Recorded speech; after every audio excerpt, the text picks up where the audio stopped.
we played brilliantly in the game, so credit to the lads. I mean, I think to bowl them out in a session was a fantastic effort. Not just the quality of the bowling, but also the catching and the feeling that went with it. So all in all, no complaints there. And obviously, we were getting to a very strong position in the game with a partnership between Hamid and Clark on that sort of second day. So it's been frustrating. It's been frustrating because I think as soon as we got here and we saw the outfield, we knew it was going to be difficult if you got some rain, and we did get rain over the 3 days.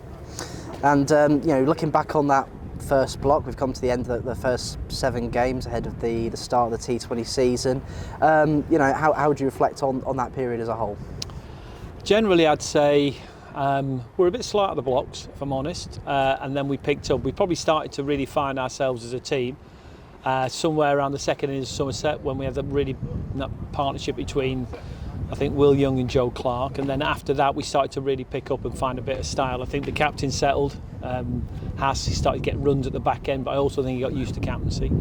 I think we were a different team. We had some new players into it. I think by now, this second block for us, we had a little break after 4 games. The last 3, we played really well in all 3 games actually, at different times. Well, we've gone about it the right way. We played really well against Lancashire. We didn't execute as well as we wanted to against Hampshire, which was frustrating, but the attitude and the fight and the way we went about it was right. And then this game here, in the brief time we played, we looked a good team.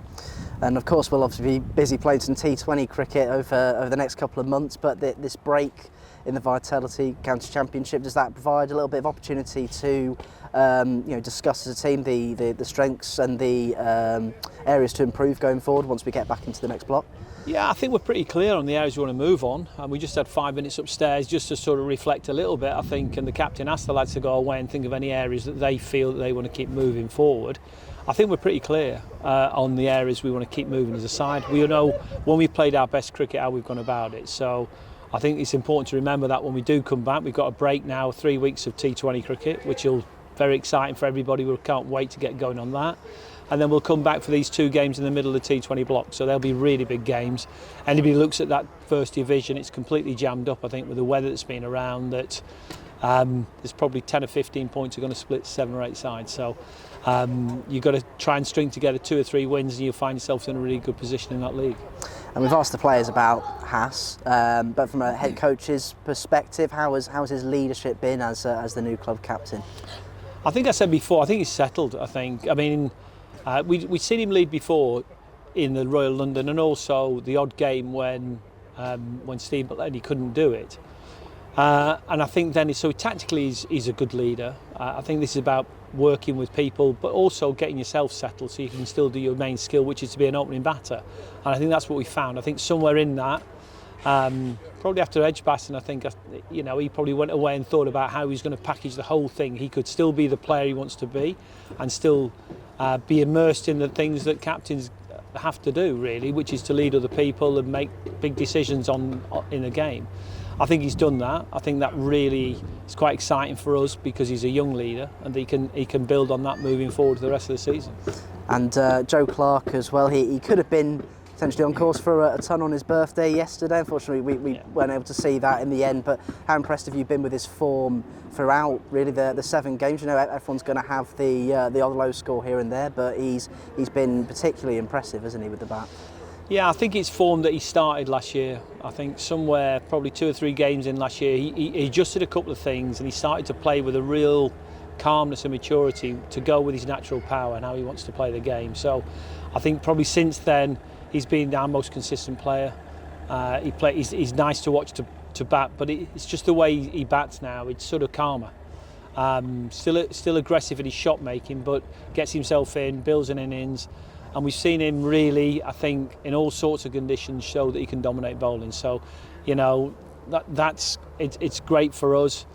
He has to transfer codes now, but I think all the lads who've played quite a lot of T20, they're used to this changeover now from red ball into the T20 format. And talking about that changeover, we've only got 4 days until the start of the Vitality Blast. What are you going to have to focus on in that short space of time? Well, I'll start tomorrow. The lads will come and hit balls tomorrow. You know, the batters will come in. You know, they won't it won't be a full session, but lads will come in and start to get the cobwebs out. So it's a different way of playing. So they'll come in and they'll have some fun, I think, belt a few balls, get the cobwebs out. On Wednesday, we'll have the full squad practice. Thursday, we'll have announced a team or a squad that'll then top up, and then we're straight in on that Friday. So straight in for a double header at the weekend, Friday, Saturday. We'll be ready. We'll be ready. I mean, I know Joe can't wait to get stuck in. Joe Clark as the new captain. And, you know, we've had people like Alex Hales, who's been practicing for a while. He's done. He's already done a lot of work. He looks fit. So yeah, we're looking forward to get going. And talking to Joe Clark, the new T20 captain, you know, what are you anticipating from him? What he's going to be like as a leader? What his leadership style will be?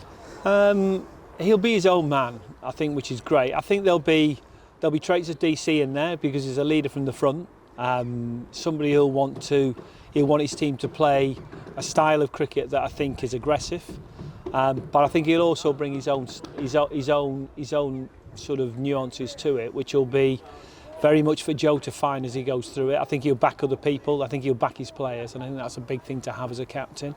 And I think people will want to play for him. So I'm excited. I know he is, and I can't wait to get going on Friday. And you know, Friday night cricket in front of big Trent Bridge crowds. I'm sure all the lads are chomping at the bit to get going with some white ball cricket on Friday. Well, because we start at home, we love playing at Trent Bridge because the crowd make a big difference for us in some ways. You know, when we're sort of warming up, you're always hoping the top of the Rad Road starts to fill up. And it's a great place. I think we run it really well. I think, you know, the way we put it on is great fun. Our job's there to play the sort of cricket that makes people want to come in and watch. So, you know, hopefully we'll have the lads out signing autographs at the end with a win. We'll be bouncing and we'll be off and running. So what it won't be for a lack of effort. So the lads will be up for it by then and we'll have a red hot go.